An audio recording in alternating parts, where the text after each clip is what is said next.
देश में, पूरे देश में पुलिस एक ही वर्दी, एक ही यूनिफॉर्म पहनेगी। अब एक देश और एक यूनिफॉर्म, क्या इसकी तैयारी है? शुरू में मैंने बताया एक देश एक कानून, तो अब एक देश एक यूनिफॉर्म होगी। प्रधानमंत्री ने 2 दिन ये बैठक चली, प्रधानमंत्री इस बैठक में शामिल हुए थे और इसमें मुख्यमंत्री और गृह मंत्री शामिल थे, जिसमें प्रधानमंत्री ने क्या सुझाव दिया, अगली तस्वीर दिखाई जरा। प्रधानमंत्री ने कहा, देखिए जरा, ये बड़ी दिलचस्प तस्वीर आपके लिए, Delhi, UP, Tamil Nadu, Punjab, full screen लीजिए जरा, ये दिलचस्प तस्वीर आप देखिए जरा, अलग अलग जगह की पुलिस और अलग अलग शक्लो सूरत, अलग अलग वर्दी देखिए जरा। उत्तर प्रदेश, दिल्ली, तमिलनाडु, पंजाब, कर्नाटक और पुडुचेरी, महाराष्ट्र, कोलकाता, जम्मू कश्मीर, सबकी यूनिफॉर्म अलग अलग है।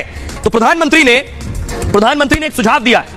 प्रधानमंत्री का सुझाव क्या है ये आपको दिखाता हूं, इस रिपोर्ट पे देखिए जरा, कैसे एक देश एक यूनिफॉर्म की बात कही है पीएम ने। सुनिए। क्या पूरे देश की पुलिस अब एक तरह की वर्दी पहनेगी? क्या एक देश और एक यूनिफॉर्म का वक्त आ गया है? प्रधानमंत्री मोदी ने देश के सभी राज्यों को पुलिस की वर्दी एक जैसी करने का सुझाव दिया है। एक देश एक यूनिफॉर्म का नारा देकर पीएम मोदी ने सभी राज्यों को आपसी सहमति से एक निष्कर्ष पर पहुंचने की अपील की और कहा कि देश की पुलिस को अब एक समान पहचान की जरूरत है। और आइए आपको बताने जा रहा हूं प्रधानमंत्री ने कहा क्या। प्रधानमंत्री ने कहा कि हिंदुस्तान में भाई एक वन नेशन और वन राशन कार्ड की व्यवस्था है, यानी एक देश और एक राशन कार्ड सबके लिए। One nation one mobility card की सुविधा आपके पास है। वन नेशन वन ग्रिड भी बना दिया है हमने। One nation one sign language भी बनी है और वैसे ही one nation one police uniform भी देश में होनी चाहिए। एक समान पहचान हमारे लिए बहुत आवश्यक है और इससे देश को बहुत ज्यादा फायदा होगा।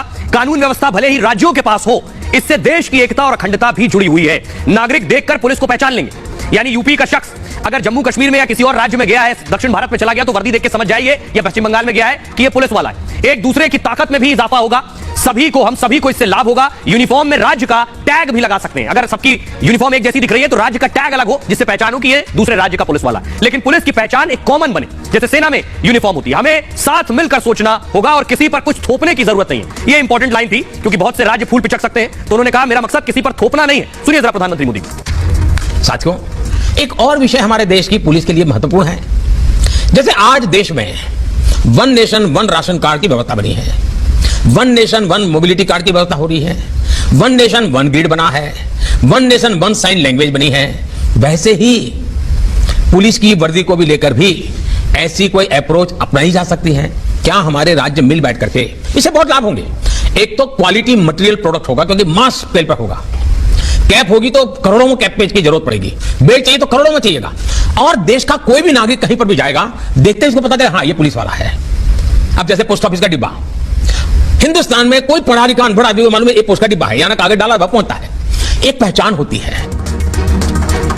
तो प्रधानमंत्री का उदाहरण भी बहुत दिलचस्प था। अब आइए आपको राज्यों की अलग अलग पुलिस की अलग अलग तस्वीरें दिखाता हूं। ये देखिए आप पहचान सकते हैं क्या कौन है। यूपी में जो कांस्टेबल है वो भी ऐसे यूनिफॉर्म पहनते हैं, लेकिन आप सोचिए कहां की वर्दी है। ये कोलकाता की पुलिस है जो इस यूनिफॉर्म में। अगली तस्वीर दिखाइए सर, आप बताइए ये कहां की पुलिस है।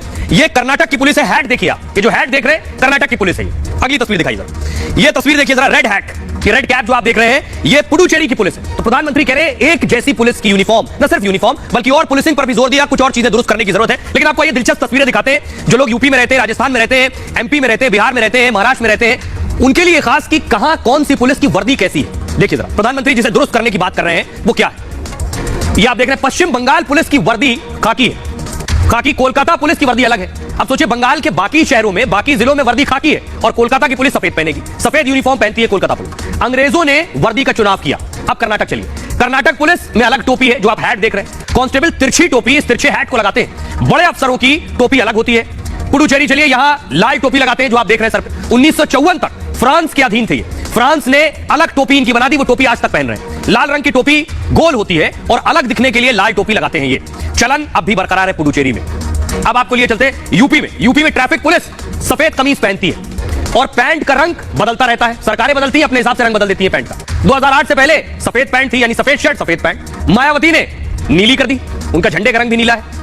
अखिलेश ने फिर बदल के खाकी पैंट कर दी। अब सोचिए पुलिस वाला, ट्रैफिक पुलिस वाला बेचारा क्या करे। सरकार बदल रही है, पैंट का रंग बदल रहे हैं। योगी राज में पैंट फिर नीली हो गई है।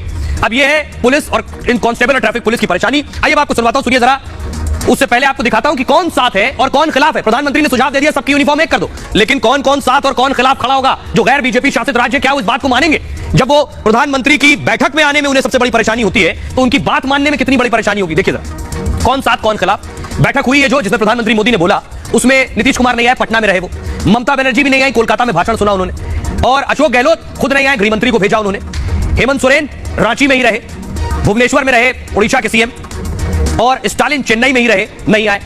भगवंत मान बैठक में शामिल हुए, पंजाब के सीएम, पिनराई विजयन केरल के सीएम बैठक में शामिल हुए। तो यहां बहुत से लोगों को मनाना है। आप सोचिए कितनी बड़ी चुनौती है देश के प्रधानमंत्री के सामने। अगर सारे राज्यों को एक टेबल पर लाना है तो किस किस को मनाना है, और ये थैंकलेस जॉब है। सुनिए जरा क्या कुछ कहा प्रधानमंत्री मोदी ने। हमारे लिए भी आवश्यक है कि हमारे देश के पुलिस बेड़े में सब सोचें, साथ मिलकर के सोचें, कोई किसी पर थोपने की जरूरत नहीं है, एक इवॉल्व करें। आप देखिए बहुत बड़ा लाभ होगा और एक दूसरे के ताकत में इजाफा होगा। One nation one police uniform, हाँ उस राज्य का एक टैग हो सकता है, उस राज्य का एक नंबर हो सकता है, लेकिन पहचान कॉमन बने, इस पर सोचा। मैं एक विचार के रूप में रख रहा हूं, न मैं कहीं आपसे आग्रह भी करता हूं, मैं सिर्फ एक विचार रखता हूं और इस विचार पे चर्चा कीजिए। कभी ठीक लगे, 5 साल 50 साल 100 साल के बाद भी उपयोगी लगेगा तो जरूर देखिए। तो आप सोचिए क्या आपके राज्य में, क्या आपके शहर में पुलिस यूनिफॉर्म पूरे देश में जो यूनिफॉर्म है वो हो सकती है। ये मैं सिर्फ उदाहरण के साथ आपको बताने जा रहा हूं। सीबीआई पर जब इतने मतभेद हैं अलग अलग राज्यों में, तो सोचिए जरा देश में पुलिस पर कैसे एक साथ आकर खड़े होंगे। ये मैं आपको दिखा रहा हूं। सीबीआई पर देखिए अभी स्थिति क्या है। कई राज्यों में सीबीआई की एंट्री पर रोक है, यानी सीबीआई घुस भी नहीं सकती है। राजस्थान में छापा मारने से पहले पूछिए, इजाजत दीजिए क्या सर हम आ सकते हैं। छत्तीसगढ़ में सरकार ने जनरल कंसेंट वापस ले लिया, यानी पहले एक सहमति होती थी कि सीबीआई आकर रेड कर सकती है, लेकिन अब नहीं, जो जनरल कंसेंट था वो भी वापस ले लिया, यानी बिना रोक टोक के जांच करने की अनुमति नहीं है, पहले आकर जांच अनुमति लीजिए। पश्चिम बंगाल में भी सीबीआई से जनरल कंसेंट वापस ले लिया है, यानी ये वो राज्य है जो गैर बीजेपी शासित है। केरल में छापे से पहले सरकार से पूछना जरूरी है, पंजाब में भी छापे से पहले सरकार की इजाजत लेनी है। ये सारे गैर बीजेपी शासित राज्य सोचिए, इसलिए ये सीबीआई को भी कंसेंट नहीं देते। महाराष्ट्र में उद्धव सरकार ने जनरल कंसेंट वापस ले लिया था, यानी बाकायदा हलफनामा उन्होंने जारी किया था, नोटिफिकेशन। शिंदे सरकार ने बैन हटाकर फिर से नियम बहाल कर दिया कि सीबीआई आए और सीबीआई अपना काम कर सकती है राज्य के अंदर, क्योंकि सीबीआई नहीं भूलना चाहिए, सीबीआई एक सेंट्रल एजेंसी है। सुनिए जरा, प्रधानमंत्री मोदी कह रहे हैं कर्तव्य के साथ साथ छवि भी जरूरी है। कर्तव्य परायणता में कोई कमी नहीं है, जरूरत अच्छा परसेप्शन बनाए रखने की भी है। इसके लिए पुलिस बल को प्रेरित करना, उसके लिए प्लान करना, हर छोटी मोटी चीजों पर लगातार मार्गदर्शन करते रहना, कुछ गलत होता है तो रोकना, यह हमारी एक जीवंत प्रक्रिया होनी चाहिए, ऊपर से नीचे तक हर पल होनी चाहिए।